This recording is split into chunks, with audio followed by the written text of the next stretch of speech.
반갑습니다. 균형입니다. 일단 박수. 쌤형 나 믿고 있었다고. 원래 리뷰를 안 만들려고 했는데 영화를 보고 나서 생각이 바뀌었습니다. 일단 여러분이 궁금해할 내용부터 간단하게 말씀드리겠습니다. 저는 PC랑 페미가 작품성을 망치는가, 이걸 진짜 많이 신경 쓰는데 보기에 불편한 장면 없습니다. 솔직히 드라마 때처럼 갑자기 PC 연설 조질까봐 걱정했는데 전혀 없습니다. 블랙이도 포지션 비슷하게 나오는 캐릭터가 있긴 한데 그냥 귀엽게 넘어갈 수 있을 정도입니다. 여기서 요한순 누나의 위대함을 느끼게 됩니다. PC랑 페미 이야기는 이게 답니다. 갑자기 여자 캐릭터가 나와서 캡틴을 처바른다거나 압도한다거나 이런 장면 하나도 없습니다. 이 문제는 데드풀과 울버린 때 이미 정리됐죠. 자, 이제 작품 이야기를 합시다. 엔드게임 이후로 이런 작품이 나오네요. 캐릭터 구성, 비주얼, 서사, 액션 전체적으로 평균 이상이었습니다. 자, 빌런의 서사에는 조금 아쉬움이 있었지만 아이언맨 3도 빌런 서사 말아먹었어도 히어로 서사는 잘 살렸잖아요. 그거랑 결이 좀 비슷하다. 자, 비주얼. 스티브 캡틴이랑 비주얼 비교당해서 샘 캡틴이 많이 힘들어했을 텐데 몸 뒤지게 좋습니다. 캐릭터 구성 알찹니다. 특히 사이드킥 뉴팔콘으로 나오는 호아킨 토레스, 얘가 또 굉장히 매력적이더라고요. 정통 히어로 장르에 나오는 히어로와 사이드킥 느낌이 들어서 상당히 좋았다. 영화의 흐름은 첩보물 느낌으로 시작해서 히어로 장르로 깔끔하게 마무리됩니다. 액션도 분위기를 따라서 상승 곡선을 그립니다. 처음에는 가볍게 시작해서 중반부에서 공중전 터뜨려주고 마지막에 레드월크와의 전투로 고점을 찍습니다. 여기서 히어로 장르 느낌 빡세게 주더라고요. 역시 뭔가 터뜨리고 박살내야 보는 맛이 있죠. 데드풀은 영화관에서 보면 좋은 영화, 여기에서 평을 그쳤다면 이건 영화관에서 안 보면 후회합니다. CGV 가서 13,000원 내고 봤는데 한 번 더 봐도 될 정도로 액션씬 퀄리티가 굉장히 높았어요. 자, 그리고 가장 중요한 포인트, 액션의 서사를 담았습니다. 이게 무슨 말이냐, 누구처럼 단순하게 능력을 휘두르고 빌런 두드려 잡기만 하는 액션이 아니라 샘 캡틴만이 가진 서사와 고뇌가 담긴 처절함이 느껴지는 액션이었다. 진짜 이건 영화를 보자마자 다루고 싶었습니다. 자, 과거 정말 많은 사람들이 이 장면을 보고 이렇게 생각했습니다. 제 윙슈트 없으면 X밥이잖아. 혈청 안 맞았잖아. 캡틴보다 약한데 어떻게 싸워? 라고 생각하는 대중들에게 이게 샘 캡틴이다 라며 정면 돌파하는 액션이었다. 옛날 리뷰 형식으로 시작하겠습니다. 하이 큐!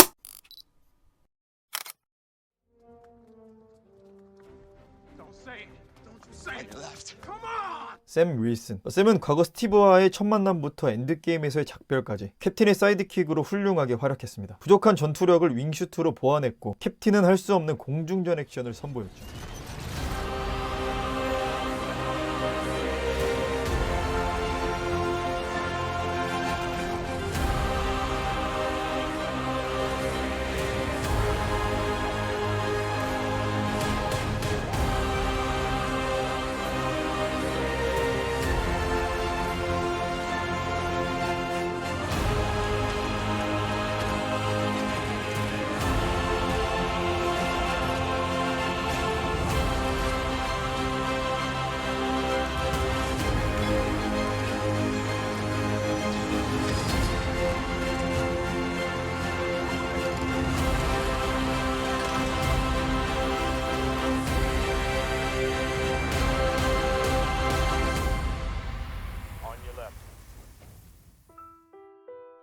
윈터솔저 버키, 캡틴 스티브, 이 둘과는 다르게 샘은 슈퍼솔저 열청을 투약하지 않았습니다. 그저 일반인보다 신체 능력이 뛰어날 뿐인 평범한 인간이라는 거죠. 이럴 때 캡틴보다 뒤떨어진다, 이 사실을 그 누구보다 잘 알고 있는 건 샘 자신이었습니다. 그래서 캡틴의 상징인 방패를 물려받을 때 이런 표정을 지은 거죠. 자신에게 캡틴의 자리를 이어갈 자격이 있는가, 그만한 힘이 있는가, 캡틴만큼 잘 해낼 수 있는가, 방패를 보며 많은 생각이 들었겠죠.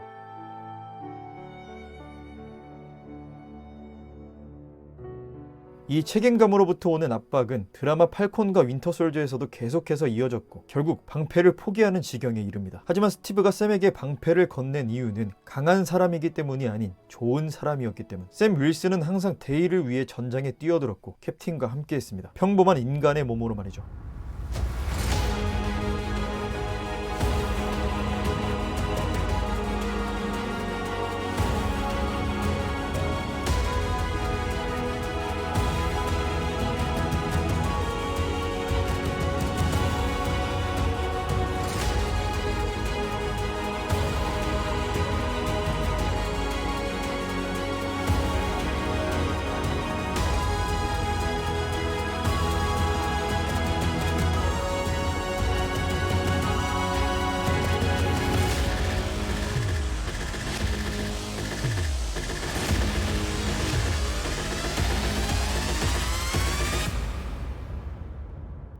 자, 드디어 아까 말했던 문장, 액션에 서사를 담았다. 진짜 솔직히 말해서 육박전 액션만 두고 본다면 상대적으로 스티브 캡틴한테 밀리는 게 맞습니다. 시원시원한 맛이 좀 덜해요. 의도된 연출이죠. 샘은 스티브와 다르게 혈청을 맞지 않은 평범한 인간이니까요. 샘은 작품이 끝날 때까지 자신이 캡틴 자리에 어울리는가에 대한 질문을 계속해서 던집니다. 이런 샘에게 버키가 이렇게 말합니다. 스티브가 사람들에게 믿음을 주는 존재였다면 샘, 너는 사람들에게 희망을 주는 존재가 되라고.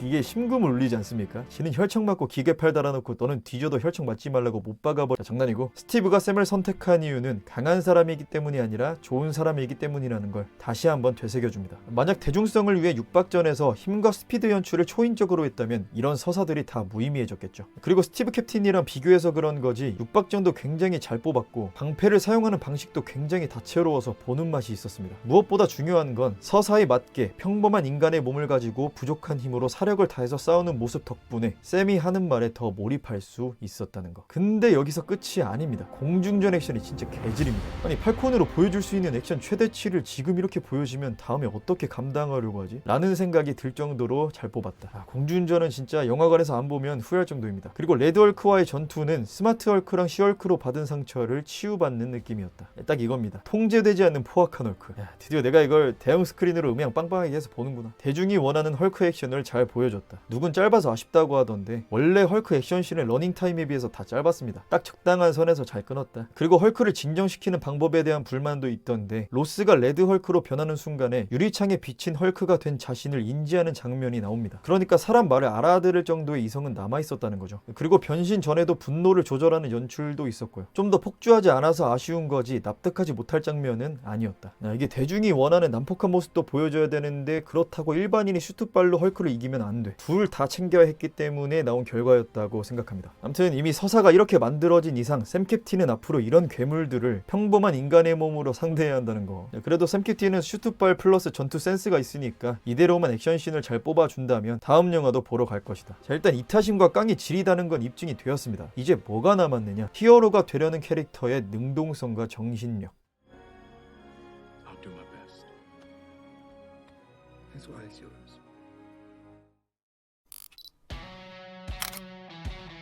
제가 캐릭터의 특성을 이야기할 때 가장 중요하게 생각하는 건 이 캐릭터가 수동적이냐 능동적이냐입니다. 캐릭터가 수동적이면 굉장히 매력이 없습니다. 그리고 작품 자체가 노잼이 되어버리죠. 남은 사람들은 버려.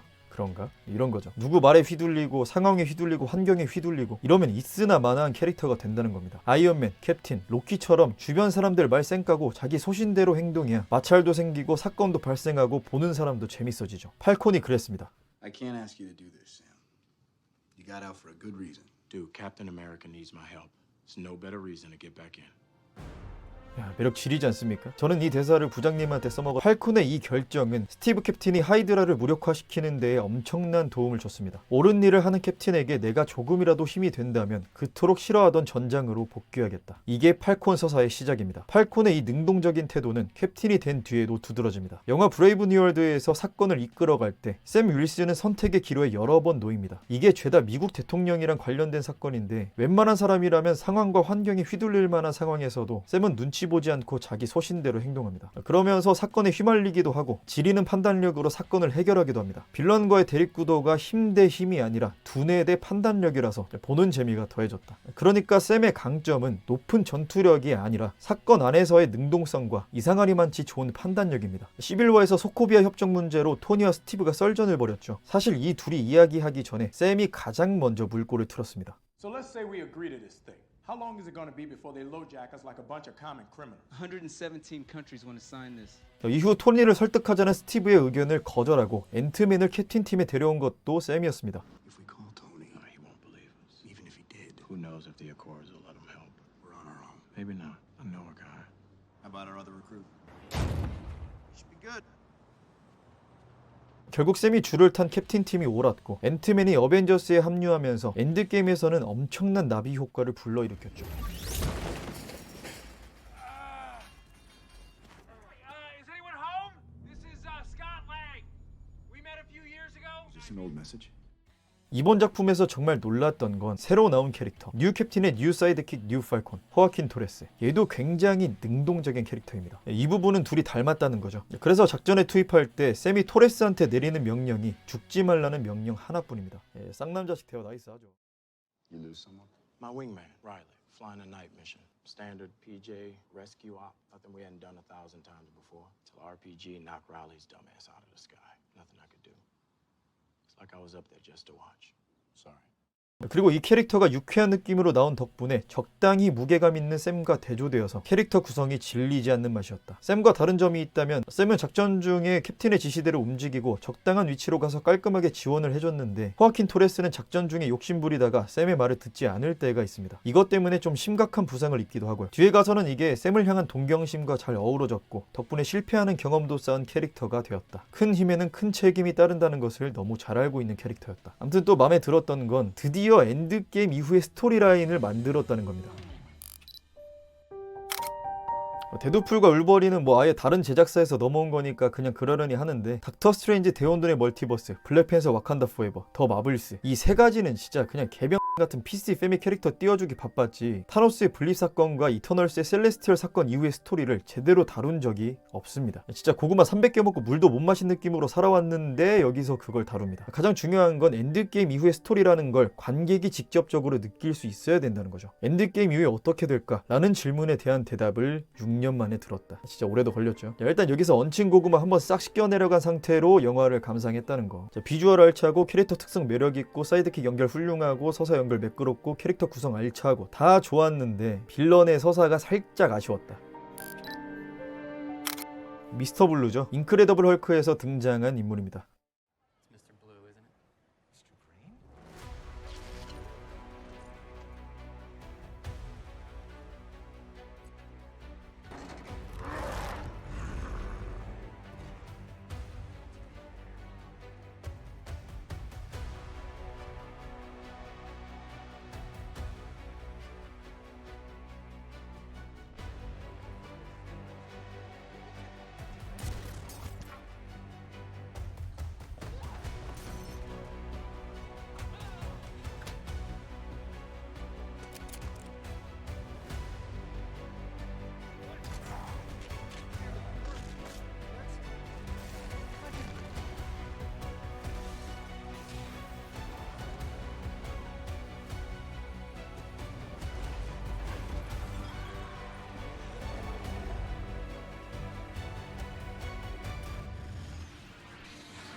작중 이름은 세뮤얼 스턴스. 헐크의 혈액을 받자마자 연구를 위해 대량으로 양산하고 위험을 감수해서라도 헐크의 혈액을 이용하면 인류의 질병을 없앨 수 있다고 말하는 매드 사이언티스트입니다. I've always been more curious than cautious, and that served me pretty well.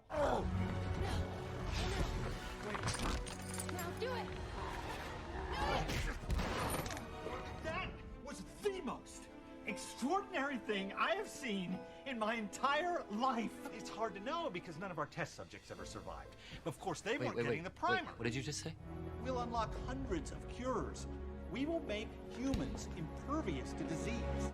헐크를 억제시키는 것에 성공하고 어보미네이션을 탄생시킨 천재 과학자 스턴스가 말하는 헐크에 대한 감상. You've seen what he becomes, right? I have. And it's beautiful. Godlike. 그리고 헐크의 혈액이 머리에 들어갈 때 씩 웃는 모습. 이게 이 캐릭터 서사의 시작입니다. 그럼 이 특성을 부각시켰으면 더 좋았을 텐데 브레이브 뉴월드에서 부각시킨 스턴스의 특성은 양자 컴퓨터 수준의 지능입니다. 어떤 사건이든 컴퓨터 수준으로 확률을 바로 계산할 수 있고 더 나아가서는 사람의 행동까지 예측해서 성공 확률이 가장 높은 계획을 세웁니다.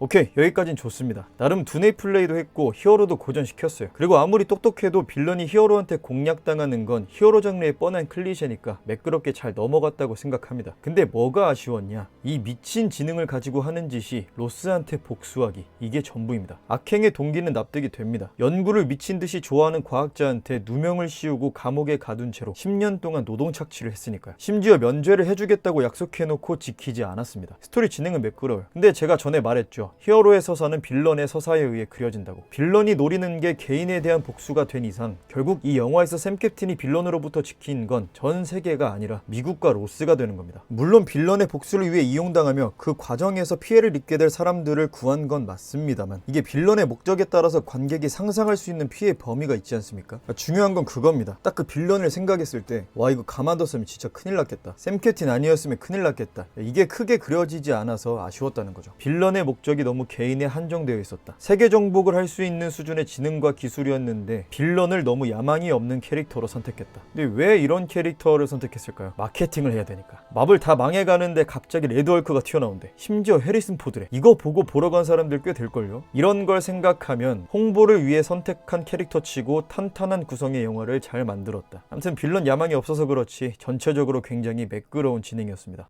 Captain America. 특히 스턴스가 마지막에 한 행동이 결정타를 날렸는데 이것마저도 계산된 행동이었다 라는 식으로 진행되지 않으면 문제가 될 것이다. 자, 여기서 MCU가 노린 게 있습니다. 어벤져스가 타노스에게 이길 확률이 몇이었습니까? 1400만 605분의 1이었죠. 이 극악의 확률을 뚫고 승리로 이끄는 게 히어로입니다. 엔드게임 이후 이런 서사를 그린 캐릭터는 샘 캡틴이 처음입니다. 샘 캡틴은 극악의 확률을 뚫고 사람들을 구해내는 히어로다 라는 이미지 만들기. 빌런이 그 역할을 해준 겁니다. 스턴스가 쿠키 영상에서 앞으로 다가올 멀티버스에 대한 위협을 이야기하며 히어로들이 이 세상을 지킬 확률이 낮을 것처럼 이야기했습니다. 이 확률도 뚫어야죠. 그게 히어로죠. 대신 굉장히 힘들게 이겨내는 모습을 보여줘야 합니다. 좋은 감독, 좋은 배우, 좋은 관객. MCU가 다시 한번 해내주기를 바라는 마음이 생기는 마블다운 영화였다. 그리고 스턴스 자기 자신을 히어로라고 부른 장면이 있었는데 저는 이걸 떡밥으로 살리면 재밌을 거라고 생각합니다. I should say so. 엔드게임 이후로 히어로 장르가 PC 페미 캐릭터에 CG 입혀서 힘겨루기 능력 겨루기가 되어가며 긴장감은 제로가 되고 개성도 매력도 제로가 되었는데 근육질 남자에게서 느껴지는 힘, 평범한 인간이라서 느껴지는 긴장감, 능력이나 슈트보다는 히어로의 감정, 특성, 판단력, 전투 센스에 집중한 연출, 매끄러운 서사와 히어로 장르다운 전투 장면 등 오랜만에 히어로 영화다운 영화를 봤습니다. 근데 걱정인 건 이렇게 기대치를 한껏 높여놓으면 다음에 나올 영화들은 어떻게 하려고 그러는 건지 걱정이 됩니다. 어쨌든 영화 볼지 말지 고민하고 계신다면 보러 가세요. 이건 봐야 합니다. 저는 로튼토마토와 IMDb에 후기 남기고 왔습니다. 아직 MCU에는 없어져야 할 캐릭터들이 많이 남아있으니까요. 저는 이 멋있는 캐릭터가 그런 쓰레기 캐릭터들하고 공존하는 걸 보고 싶지 않습니다. 본질을 잃은 장르는 대중이 외면합니다. 구독과 좋아요 부탁드립니다.